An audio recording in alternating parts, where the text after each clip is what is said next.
Good morning students. कक्षा 8 विषय हिंदी, जिसमें हमारा गद्य दूसरा है कच्छ की सैर। गद्य देखें उससे पहले देखते हैं उसके शब्दार्थ। शब्दार्थ में हम देखें तो पहला शब्द है दर्शनीय। दर्शनीय का अर्थ है देखने लायक। दूसरा है सौंदर्य। सौंदर्य का अर्थ है सुंदरता। तीसरा है अनूठा। अनूठा यानी कि अनोखा। उसके बाद है रमणीय। रमणीय यानी कि सुंदर। पांचवा है पौराणिक। पौराणिक यानी कि धार्मिक। छठा है वैविध्य यानी कि विविधता। सातवां है रेगिस्तान। रेगिस्तान यानी कि रेतीला प्रदेश। प्रवेश द्वार यानी कि अंदर जाने का मुख्य दरवाजा, जिसे हम प्रवेश द्वार कहते हैं। नौवा है अवशेष यानी कि बचे हुए टूटे फूटे हिस्से। उसके बाद आधुनिकता। आधुनिकता यानी कि नवीनता। उसके बाद है स्थायी यानी कि कायमी या फिर हमेशा। बंदरगाह यानी कि समुद्र जहाज़ों के ठहरने का स्थान। उसके बाद है तटीय यानी कि किनारे की। चौदवा है जिनालय। जिनालय यानी कि जैन मंदिर। उसके बाद है अंतरराष्ट्रीय यानी कि सब राष्ट्र से संबंधित, जिसे अंतरराष्ट्रीय कहते हैं। उसके बाद है चरणरज यानी कि पाँवों की धूल। उसके बाद है समृद्ध यानी कि धन दौलत से भरपूर। 18वां है जीर्णावस्था यानी कि टूटी फूटी हालत में। उसके बाद है झांकी यानी कि दर्शन। उसके बाद पद यात्रा यानी कि चलकर जाने वाली यात्रा। 21वां है नज़ारा यानी कि दृश्य। 22वां है मनोहारी यानी कि सुंदर। उसके बाद है भूचाल यानी कि भूकंप। उसके बाद है खंडित करना यानी कि तोड़ फोड़ देना। और आखिर में है रणोत्सव यानी कि रेगिस्तान में मनाया जाने वाला उत्सव। तो ये थे हमारे गद्य के शब्दार्थ। गद्य दूसरा कच्छ की सैर, जिसके लेखक है हरीश ढोलकिया। अब हम जो हमारे लेखक है हरीश ढोलकिया, उसके बारे में परिचय देखें तो कच्छ निवासी हरीश ढोलकिया है वो एक अध्यापक थे। उनकी जो पहचान है वो शिक्षकत्व में बहुत अच्छी थी। पूर्व राष्ट्रपति एपीजे अब्दुल कलाम की जो बुक है जिसका नाम है विंग्स ऑफ फायर, उसका उन्होंने गुजराती में अनुवादन किया था और उस बुक का नाम है अगनपंख। ये सब आपको 1 मार्क के प्रश्न में पूछा जा सकता है, इसीलिए याद रखना। शिक्षण कार्य में उनके अनुभव, संशोधनात्मक लेखक कार्य तथा पत्रकारित्व आपके लेखन के क्षेत्र है। कच्छ मित्र में आप सुरखाब स्तंभ अंतर्गत लिखते हैं। उनका जो पुस्तक है जिसका नाम है कच्छ मित्र, उसमें उन्होंने सुरखा है उनके बारे में परिचय दिया है। आपका सर्जन कार्य यानी कि उन्होंने कौन कौन सी किताबें लिखी है उसमें हम देखें तो अंगदनो पग, 400% आनंद और शिक्षण संबंधी गुजराती साहित्य उनके लोकप्रिय है।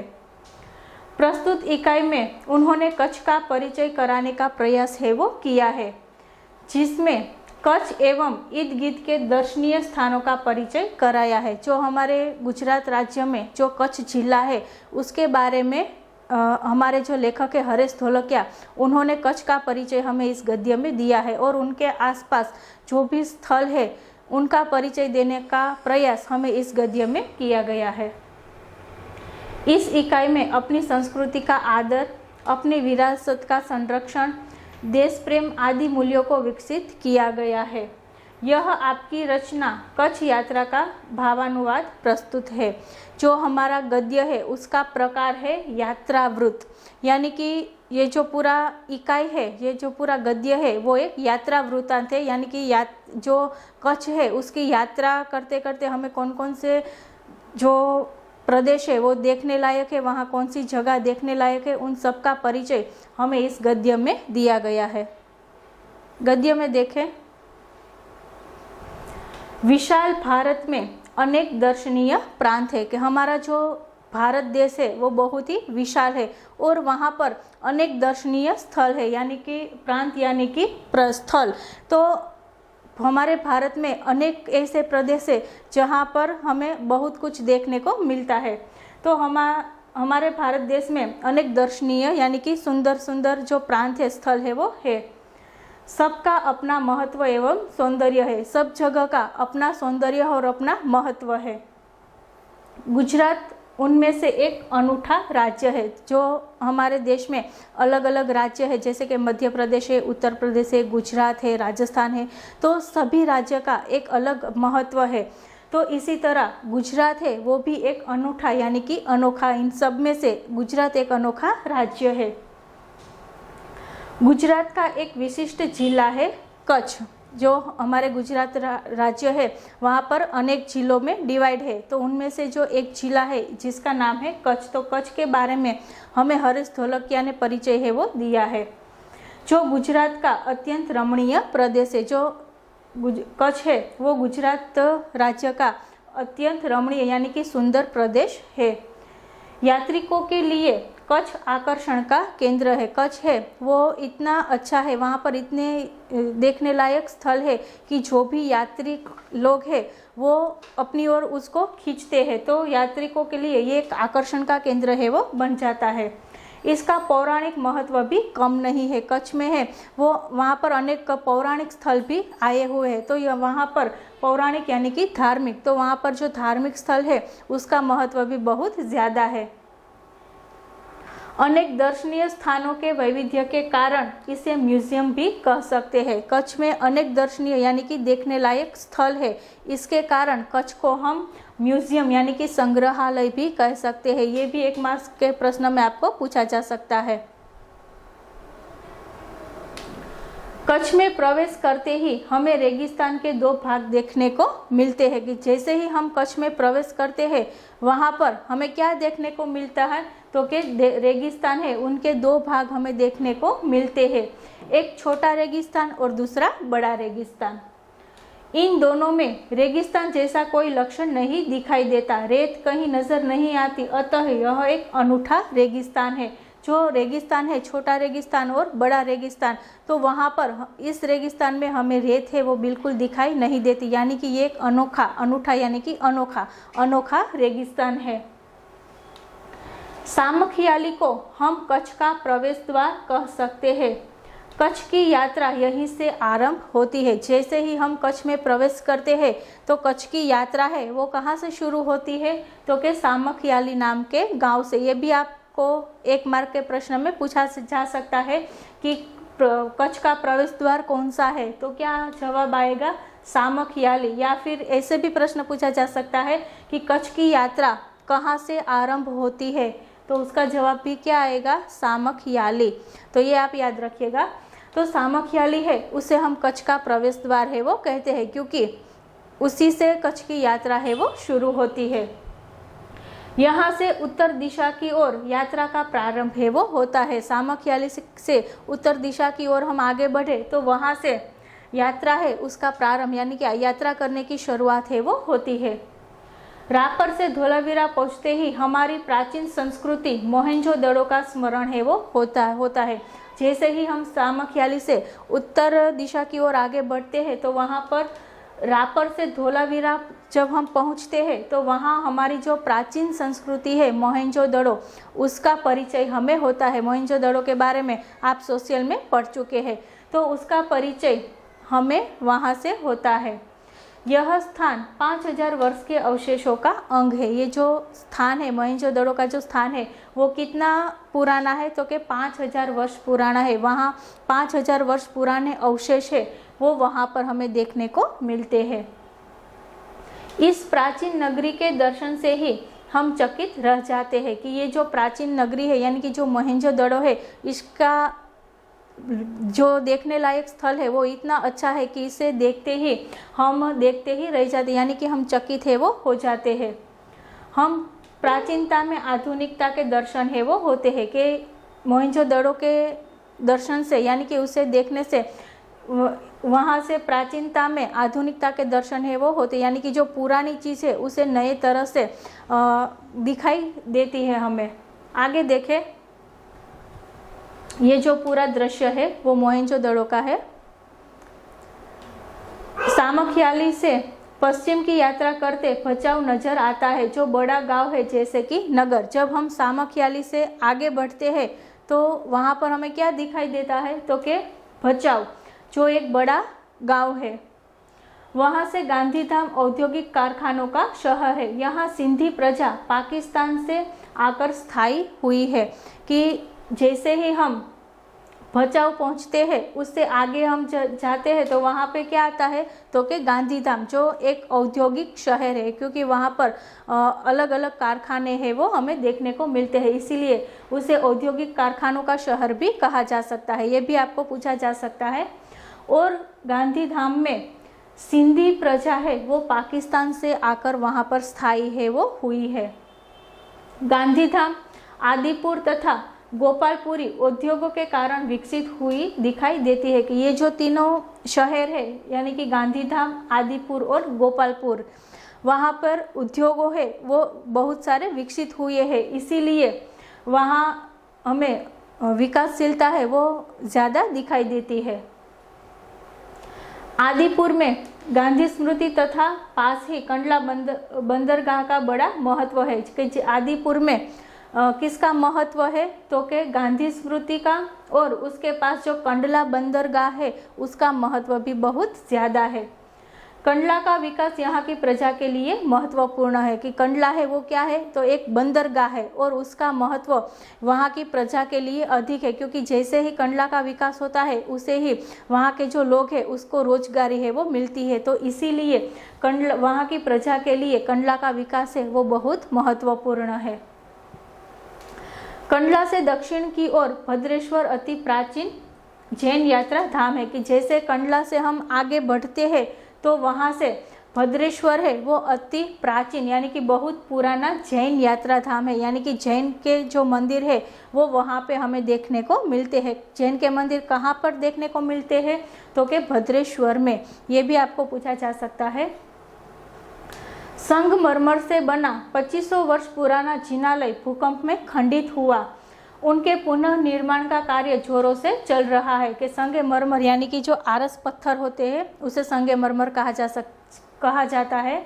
तो संगमरमर का यानी कि आरस के पत्थर से बना हुआ 2500 वर्ष पुराना जिनालय यानी कि जैन मंदिर, जो 2500 वर्ष पुराना जैन मंदिर है वो वहाँ पर जब भूकंप आया था तो उस भूकंप में वो जीर्ण अवस्था हो गया, यानी कि टूटी फूटी हालत में हो गया था। तो उसका पुनः निर्माण है वो हुआ था, और उनका कार्य जोरों शोरों से चल रहा है। इसे आधुनिकता का स्पर्श है वो मिला है, कि जो पुराना मंदिर है उनका जीर्णावस्था हो गई थी, इसीलिए उसको नई तरह से बनाया गया है, तो इसीलिए उसमें हमें आधुनिकता के दर्शन है वो देखने को मिलते हैं। मुंद्रा शहर तहसील मुख्यालय भी है, कि जो मुंद्रा शहर है वो तहसील यानी कि विकसित, वो बहुत ही विकसित शहर है। यहाँ अनेक उद्योगों के कारण विकास की दिशा है वो खुली है, क्योंकि मुंद्रा में अनेक उद्योग है वो हमें देखने को मिलते हैं, इसीलिए वहाँ पर अनेक विकासशीलता है वो देखने को मिलती है।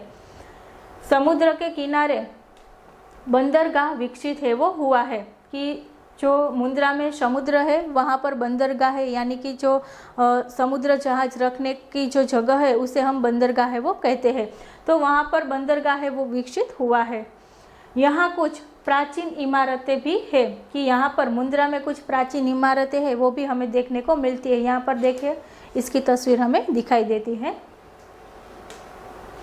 समुद्र के किनारे तटीय यात्रा करते हुए हम मांडवी पहुँचे, कि समुद्र के किनारे तटीय यानी कि जो समुद्र का जो आगे का हिस्सा होता है उसे तटीय करते हैं, और पद यात्रा यानी कि पग से चलने वाली यात्रा, तो वहाँ से तटीय यात्रा करते हुए मांडवी है वो लेखक है वो पहुँचते हैं। मांडवी अति सुंदर बंदरगाह है। मांडवी है वो भी एक बंदरगाह है और बड़ा प्राचीन नगर है। यहाँ शहर राजा के महल, पवन चक्कियों तथा समुद्र तट के कारण अधिक दर्शनीय बना है, कि जो मांडवी है वहाँ पर क्या देखने को मिलता है, तो कि राजा के महल और पवन चक्कियाँ है वो हमें वहाँ पर ज़्यादा देखने को मिलती है और इसी के कारण वो बहुत दर्शनीय यानी कि देखने लायक स्थल है। यहाँ VRTI ग्राम्य संस्था है, 72 जिनालय है, पास ही बिदड़ा गांव में अंतर्राष्ट्रीय अस्पताल भी है कि जो मांडवी शहर है वहाँ पर VRTI ग्राम्य संस्था भी कार्यरत है और 72 जिनालय यानी कि जैनों के मंदिर भी है और पास ही जो बिदड़ा गांव है वहाँ पर अंतर्राष्ट्रीय अस्पताल भी है। अंतर्राष्ट्रीय यानी कि सब राष्ट्र को जोड़ने वाला, तो अंतर्राष्ट्रीय अस्पताल है वो भी वहाँ पर है। मांडवी से आगे चलते डुमरा, कोठीरा, सुगरी और जखो महत्वपूर्ण गांव है कि जब हम मांडवी से आगे बढ़ते हैं तो वहाँ पर जो महत्वपूर्ण गांव है उसके नाम दिए गए हैं, तो कि डुमरा, कोठीरा, सुगरी और जखो ये सब महत्वपूर्ण गांव है। जैनों का प्राधान्य यहाँ नजर आता है क्योंकि यहाँ पर जैन मंदिर ज़्यादा है, इसीलिए जैन लोगों की प्राधान्य है यानी कि उनका जो महत्व है वो हमें अधिक दिखाई देता है। नलिया शहर तहसील का केंद्र है कि वहाँ पर जो नलिया शहर है वो तहसील यानी कि विकसित का केंद्र है। यहाँ वायुसेना का मुख्य अड्डा है कि नलिया शहर में वायुसेना का मुख्य अड्डा यानी कि उनकी जो मुख्य ऑफिस होती है वो हमें नलिया में दिखाई देती है। आगे देखें, नलिया से 1 घंटे की यात्रा करने के बाद नारायण सरोवर अति प्राचीन पौराणिक धार्मिक स्थान आता है कि जैसे ही हम नलिया से आगे बढ़ते हैं तो क्या हमें देखने को मिलता है, तो कि नारायण सरोवर जो अति प्राचीन पौराणिक और धार्मिक स्थान है। इस स्थान को रामायण काल का माना जाता है कि ये जो नारायण सरोवर है उसे रामायण काल का यानी कि हम जो हमारे जो पौराणिक पुस्तक है रामायण उसके काल का माना जाता है।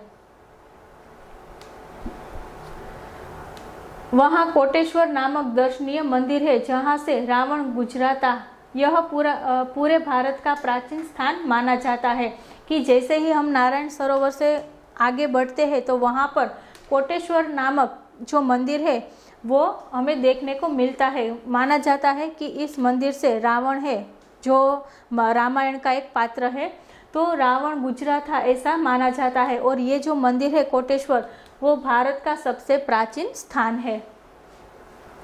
सूर्योदय और सूर्यास्त दर्शन का यह बड़ा आकर्षण है कि यहाँ पर जो कोटेश्वर मंदिर है वहाँ पर जो वहाँ का जो सूर्योदय है और जो सूर्यास्त है वो सबसे बड़ा आकर्षण का केंद्र बनता है। नारायण सरोवर से आगे की यात्रा में लखपत आता है जो अति प्राचीन स्थल है कि जैसे ही हम नारायण सरोवर से आगे बढ़ते हैं तो वहाँ पर क्या नजर आता है, लखपत जो अति प्राचीन यानी कि पुराना स्थल है। गुरु नानक की चरण रज से पावन इस भूमि पर गुरुद्वारा है कि लखपत है, वहाँ पर देखने लायक स्थल कौन सा है, तो कि गुरु नानक की यानी कि जो गुरुद्वारा है जो सिखों का मंदिर है उसे हम गुरुद्वारा कहते हैं, तो वहाँ पर गुरुद्वारा हमें देखने को मिलता है। एक समय का समृद्ध शहर आज जीर्णावस्था में होते हुए भी दर्शनीय है कि एक समय का समृद्ध शहर यानी कि धन दौलत से भरा पूरा शहर है वो एक समय का माना जाता है। कौन सा, तो कि लखपत। लेकिन ये शहर है वो आज जीर्णावस्था में है यानी कि टूटी फूटी हालत में है। फिर भी टूटी फूटी हालत में होते हुए भी वो बहुत दर्शनीय है यानी कि देखने लायक है। यहाँ एक किला है, उसके बगल में पानंद्रो खनिज संपत्ति के लिए प्रसिद्ध है कि वहाँ पर एक किला है वो भी देखने लायक है और उसके आगे हम बढ़ते हैं तो पानंद्रो आता है जो खनिज संपत्ति के लिए प्रसिद्ध है। ये भी आपको 1 मार्क के प्रश्न में पूछा जा सकता है कि खनिज संपत्ति के लिए प्रसिद्ध कौन सा शहर है, तो क्या आएगा, पानंद्रो।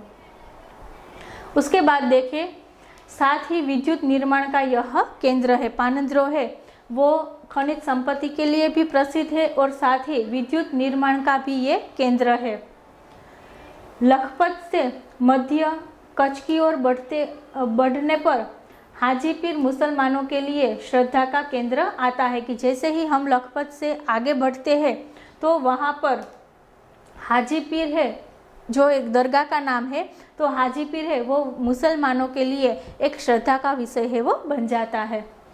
यहाँ पीर की मजार है, रेगिस्तान की झांकी यहाँ से होती है कि वहाँ पर पीर की मजार भी है और वहाँ से ही हमें रेगिस्तान के दर्शन है वो होते हैं।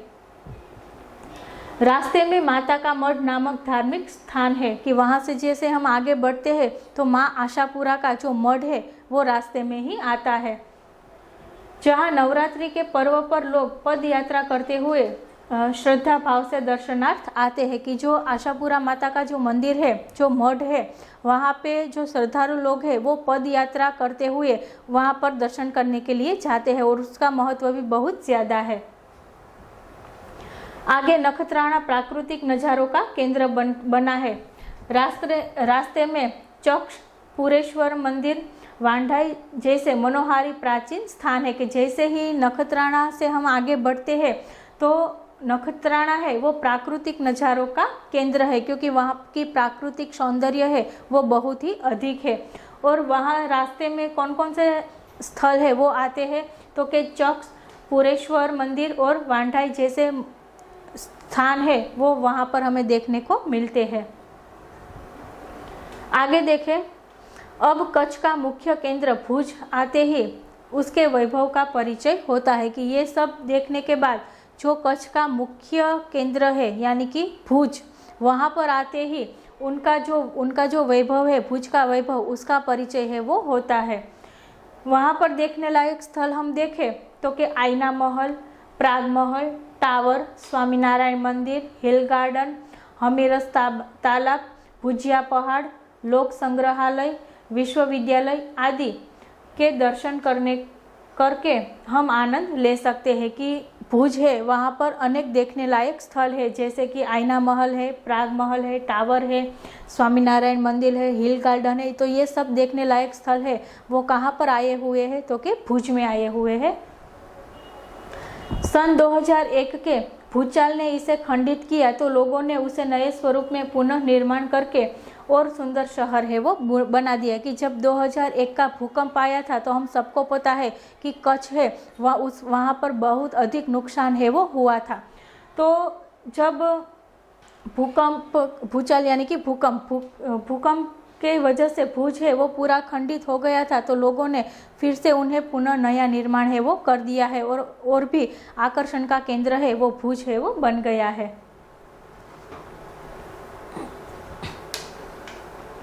भुज से उत्तर दिशा की ओर खावड़ा में काला डूंगर है कि भुज से जब हम आगे बढ़ते हैं उत्तर दिशा की ओर तो वहाँ पर खावड़ा में काला डूंगर हमें देखने को मिलता है। पहाड़ पर चढ़कर रेगिस्तान की झांकी करना एक अनूठा अनुभव है कि काला डूंगर है वहाँ पर चढ़कर रेगिस्तान को देखना एक अनोखा ही अनुभव है। सरकार एवं स्थानीय जनता द्वारा रणोत्सव का आयोजन है वो होता है कि वहाँ पर सरकार और वहाँ के जो स्थानिक लोग हैं उनके द्वारा वहाँ पर रणोत्सव का आयोजन है वो होता है। इन सब से भी आप परिचित ही होंगे क्योंकि कच्छ का जो रणोत्सव है वो बहुत ही फेमस है, तो इसीलिए वहाँ पर रणोत्सव का आयोजन भी होता है। देश भर से लोग यहाँ आते हैं। सफ़ेद रेगिस्तान को देखना एक आनंददायी घटना है कि देश विदेश से लोग हैं वो इस रणोत्सव का आनंद लेने के लिए वहाँ पर आते हैं और उसे देखना एक आनंददायी घटना है।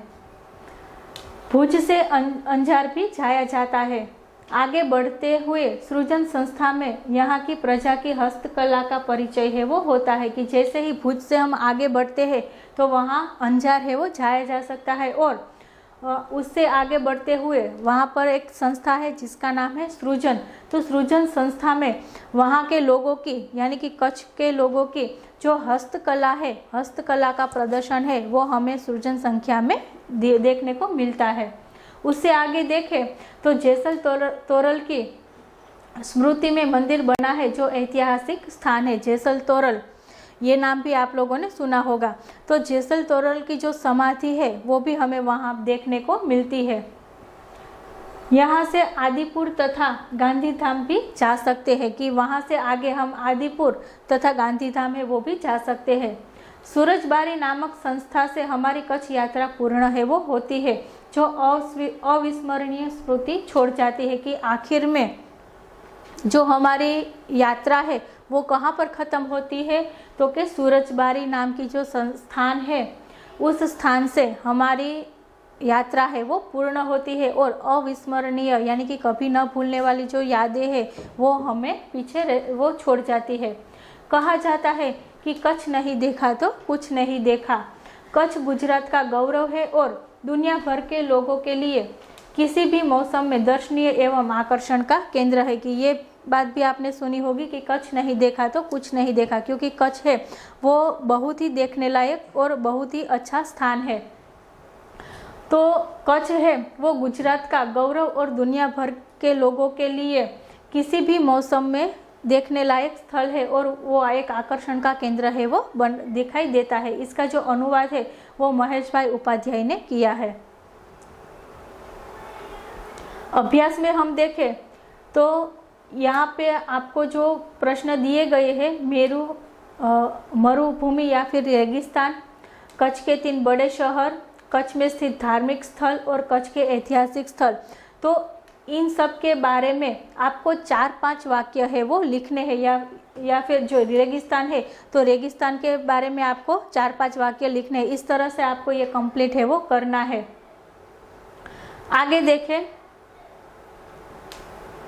स्वाध्याय में प्रश्न जो पहला है, शब्दकोश के क्रम में लिखिए। तो ये जो सब प्रश्न शब्द है उसको आपको शब्दकोश के क्रम में करने हैं। विशेषणों का वाक्य में प्रयोग कीजिए। यहाँ पर जो विशेषण आपको दिए गए हैं, दयावान, मूल्यवान, कृपालु, थोड़ा सा, अच्छा, सुंदर और प्रिय, तो इसका उपयोग करके आपको वाक्य है वो बनाना है। फॉर एग्जाम्पल एक मैं देती हूँ आपको कि यहाँ पर पहला शब्द है दयावान, तो दयावान शब्द का उपयोग करके आपको वाक्य है वो बनाना है। जैसे कि राजा बहुत दयावान व्यक्ति है। इस तरह से आपको सारे वाक्य है वो बनाने हैं। और ये जो परिच्छेद है वो हमें गुजराती में दिया गया है, इसका हिंदी में अनुवाद आपको करना है। इतना कार्य आपको करना है। Thank you.